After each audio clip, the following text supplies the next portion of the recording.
Öreg Giuseppe egy napsütéses délután úgy döntött, ideje életet lehelni a fonyadozó paprikákba hátul, a kert végében. A falu népe azt beszélte, hogy a saját különleges házi élesztő koktélja csodát tesz, csak hát a módszerét mindig titokban tartotta. Ott állt hát a paprikák között, félkézzel a nadrágja elejét csapkodta, a másikkal meg folyamatosan hátrafelé nézegetett.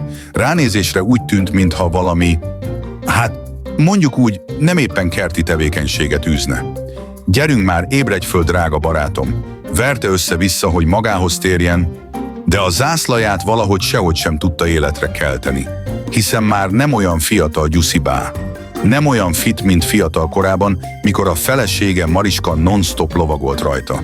Közben persze folyton körbenézett, mint aki CIA műveletet folytat a kerti budi mögött. Azt viszont nem vette észre, hogy az unokája, Dani, ott lapul az ablak mögött, és minden mozdulatát tátott szájjal figyeli.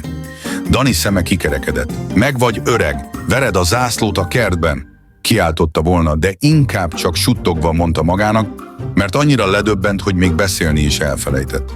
És akkor jött a pillanat. Giuseppe hirtelen felnyögött, előbújt hirtelen kilövellő fehér folyadék, amit a paprikákra spriccelt.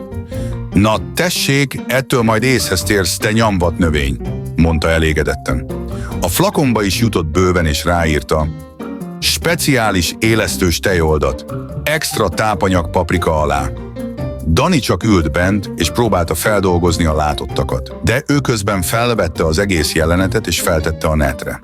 Több ezer követő látta és lájkolta a videót azzal a címmel: egy bácsi, aki valamit ver, valami fröccsen, és paprikák nőnek ki belőle.